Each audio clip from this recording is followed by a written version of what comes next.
Genesis 8 through 11, and I have Jaden and Kaya with me today.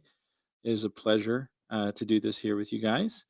So, when we read earlier, and I think what we decided to do with reading the text is because there's so many different places where you can go and get the Bible text already. I don't think it would be profitable for us to spend time when we're here discussing it, reading it. So, if you're watching with us, I would highly recommend that you can go if you have a mobile device, you can get the ESV Bible app, and they have a really great reading and audio Bible available right directly in the app. Um, there's lots of Bible software that will read it for you. There are websites that can read it. I would recommend actually, if you have the opportunity, to listen to the Bible being read while you read it, because there's something about hearing it and seeing it at the same time. So that would be a good idea. But we're not going to, we won't be reading it when we're on the air. We're just going to discuss it. So we read Genesis 8 through 11 earlier. Let's start with chapter 8. In the middle of the flood, it's just been 150 days, the water above the highest mountain, and Noah and his family and all the animals, 7 pairs of the clean, 2 pairs of the unclean, are in the ark. And the ark, some people estimate, is what? Halfway empty? A third Probably. empty? Probably. So there's a lot of room left on the ark, right? Why? Because he built it with extra room for anybody who wanted to be on the ark with them. Yep. Angle your microphone a little bit further down and then scoot forward when you talk. Okay. Yeah, you're right. There's a lot of room left on the ark so that anybody who wanted to get on it could. But 8 people did: Noah, his 3 sons, and their wives, and then the animals. And that's what was on the ark. And when the ark landed, those things, those animals, and the people came off. Interesting, in chapter 8 and 9, it talks about the earth being destroyed. So in the beginning, we have the creation, and the Spirit is hovering over the face of the waters, and God is creating. And for 6 days, He speaks and He brings forth creation.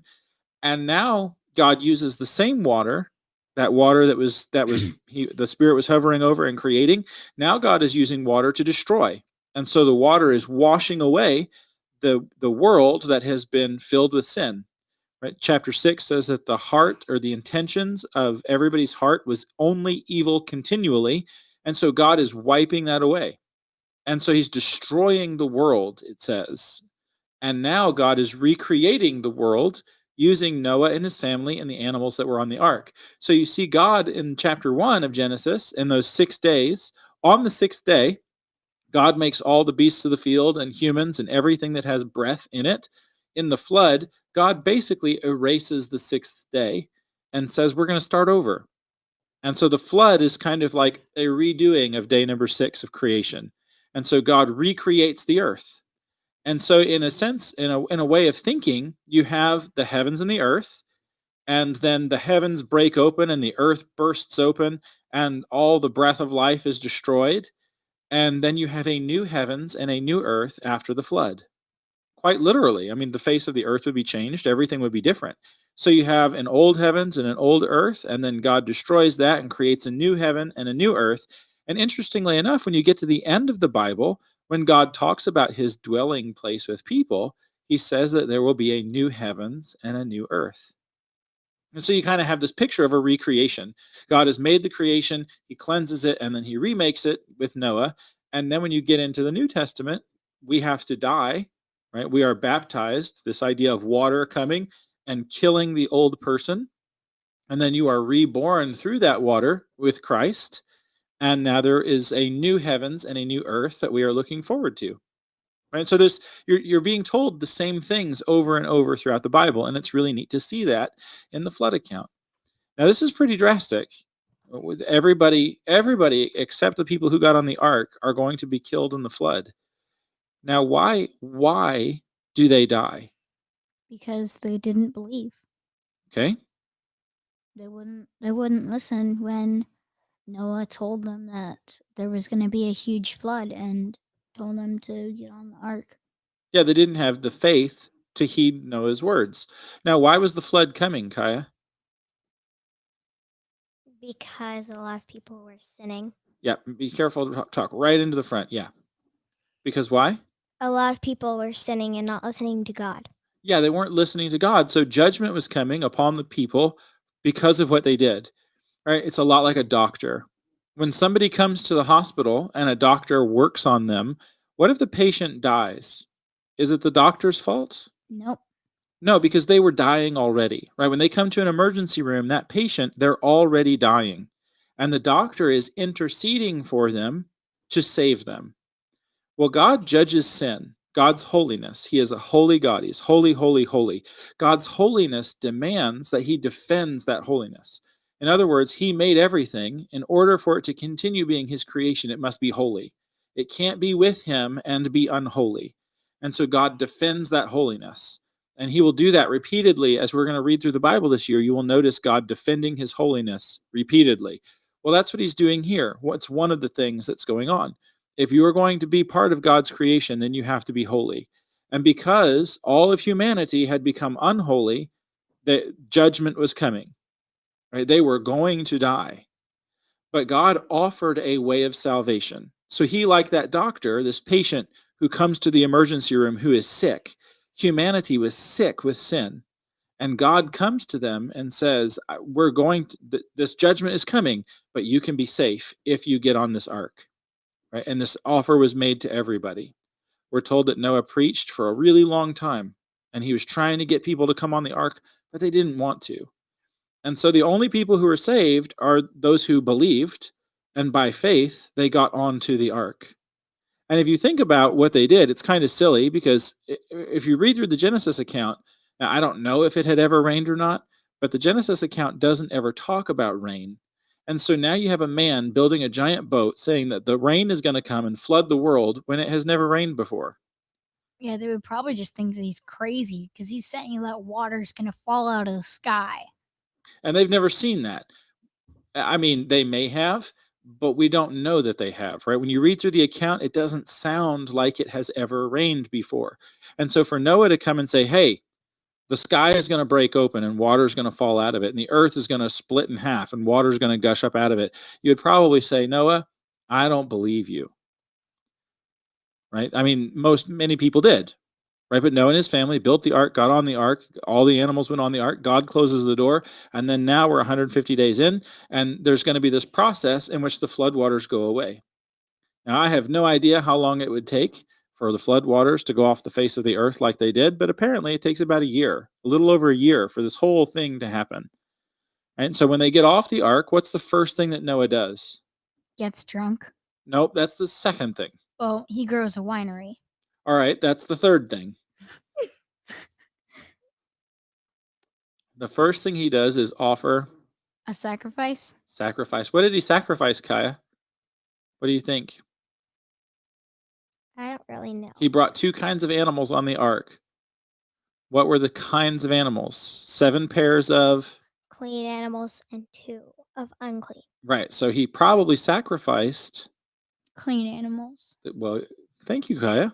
he probably sacrificed the clean animals, right? So he gets off the ark and it says that he sacrificed some of every kind of clean animal. That's a lot. So this isn't like a 2-animal sacrifice. It's a lot of animals that he sacrifices when he gets off the ark. And God smells the burnt offering and God says what? I am never going to do this again. I'm never going to flood the earth again so that all life dies. Now, is there a judgment coming again in the future? Yes. So, Kaya, what is God going to use to destroy the old earth in the future? Is he going to use water? No. What's he going to use? Starts with F, ends with ire. Fire. Fire, right. And that's the picture that you have over in places like 2 Peter about the heavens burning and being consumed. And just like you have this water coming and cleansing the earth, that seems to be kind of the idea with that too, that the earth is going to be cleansed and there's going to be this new heavens and this new earth. And whatever that will be exactly like, I don't know.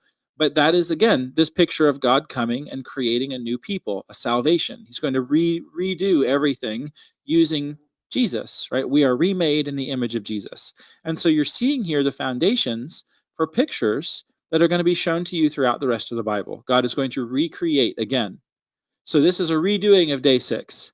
And then ultimately there's going to be another redoing of day 6 where everyone will be remade. We will be resurrected. We'll be changed. and we will dwell with the Lord forever in a new Eden, in a new place where humans dwell with God and all the faithful spiritual beings dwell together, and we are back in the garden the way it was supposed to be. So that's the story of the Bible, that we're headed back to the garden again. Okay, so that's chapters 8 and 9. Then Noah he does build a vineyard, and he gets drunk. And one of his sons does something that he shouldn't. His name is Ham. And the other two sons, Shem and Japheth, cover up their father. And when Noah comes out, he curses Ham. And he says, "Cursed is Ham, and a servant Canaan will be." Right? And so now we're getting into what's going to happen amongst the nations. And so there's three sons. There's Ham, Shem, and Japheth. And out of those three, Ham is cursed. The Canaanites, the Egyptians, the Cushites, all come from Ham. Can you think of some people who are the enemies of God's people? Some nations that are the enemies of God's people? Everybody you just listed. Everybody we just listed, right? These are going to be the perpetual enemies of the Shemitic. We say Semitic, right? Today we say Semitic, of the Shemitic people.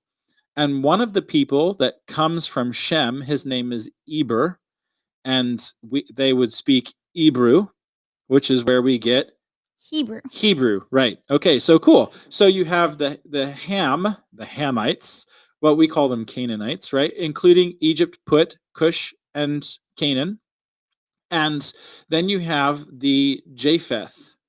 Japheth is going to be the Gentiles. God is going to enlarge Japheth, and he's going to cover the face of the earth. There are nations later that are mentioned in the text that when you come back here to Genesis, and all these names that show up, especially in chapter 10, all these different names that show up in 9 and 10, you'll find the Romans, you'll find the Greeks, you'll find many of the other nations that are the Hebrew people would call the Gentiles. All right, so these are the three different major groups of people that you find in the Bible: the Shemitic people, the Gentiles, and the Canaanites. Okay, so the nations that will be the people of God, their fiercest enemies, then the Gentiles, who are kind of like all the other nations, and then the Shemitic people. All right, so then we're going to get into the story of the Tower of Babel, which is in chapter 11. So when God comes and he tells his people, what does he tell them to do? He tells them to honor him.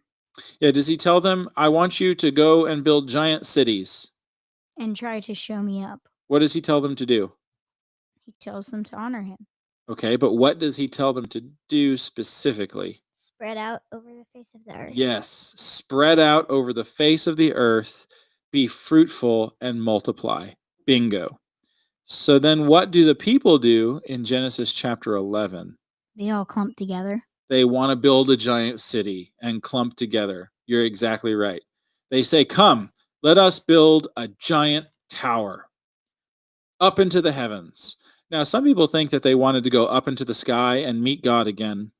I don't think that they were primitive to the point where they thought that they could build a literal stairway up into heaven. I don't think that they believed God was the magic man who lived in the clouds, and if they could just get up into the clouds, there he is. I don't think that's their view of God. But what they're doing is they're trying to recreate for themselves this place between heaven and earth, like the garden back in the beginning. They were going to set up their own kingdom and establish their own dominion. Like, you go back to the garden and remember the sin with Adam and Eve that we talked about was that the snake comes to them and says, "You can be like God. You can decide. You can be in control." And so here, the humans are trying to create their own heaven on earth, right? That's this tower that they're building up into the sky. And you can see this in other ancient cultures. They have very similar stories about trying to build a tower up into the heavens. And none of those necessarily are they trying to get up into and live in the sky. I don't know. I mean, that lady tried to buy the stairway to heaven. We're not doing Led Zeppelin. So what we're seeing is, again, an attempt of the humans to establish themselves as gods. They are going to be in control. And they're doing the exact opposite of what God told them to do. Go, cover the face of the earth, and instead they build cities. Now you will notice throughout the text of the Bible that the Hebrew people are going to continually be what? Shepherds, right? The enemies of God are going to continually be the city dwellers, big places like Egypt, Babylon, Assyria, right? These big cities. And so it's interesting that in God's people are told to spread out and be agrarian. And God wanted this for all people. And I'm not saying that big cities are bad, right? We live in Nashville. It's a pretty big city. But does that mean that we're bad because we live in a city? No. No, that's not what's being said here. What's being shown is who is the king. Or the humans were coming together and making their own kingdoms and their own cities and establishing their own authority. And God had said, spread out, cover the face of the earth, be fruitful, and multiply. And so it is a conflict of kingdoms, right? You have God's kingdom, where God was supposed to be ruling over all of humanity, this good, kind, loving God. And then you have the human kings that wanted to rule over humanity themselves and suppress them and own them and dominate them. And that's human history, a constant battle between two kingdoms, the kingdom of heaven and the kingdoms of the earth, right? Or you can even say the kingdom of the evil one, right? And Jesus will say in the New Testament that all the earth lies in the power of who? Satan. Of the evil one, yeah, of the Satan, right? So what we see in here, the humans are building their own kingdom, right? This is the power of the evil one at work. And God is going to come and he's going to disperse them over the face of the earth. They didn't do what God said, so God came and God spread them out. And then again, in a kind of gracious maneuver, what does he do to their languages? He changes them all. Yeah, so how many languages were there at the beginning of chapter 11, Kaya? Only one. Only one. Yeah, the whole earth had one language and the same words. But now God has given them a bunch of different languages. How is that gracious on God's part? What did God want them to do? He wanted them to spread out. To spread out and to cover the face of the earth, to multiply. Well, now he gave them different languages. How is that being gracious? Because then they won't want to be with the other people because they can't even understand them. Yeah, they can't understand each other, so they're going to kind of spread out. And now you see that people cover the face of the earth, they speak different languages, they live in different places, and they kind of stay spread out because of the different languages. Right? It makes it difficult to travel if you don't know the language of other countries. And so we see that God is being gracious and spreading the people out. Not only does he spread them out, but he spreads them out and says, I'm going to keep you spread out by confusing your language. Now we're going to see, again, the Bible is about doing and undoing and redoing, right? There's these themes of doing day 6, undoing day 6, redoing day 6. So here God gave them one language, then he took that back and gave them a bunch of languages. There's going to be a time in the future where God undoes the confusion and brings back all humanity into one again. Can you think of when that might be?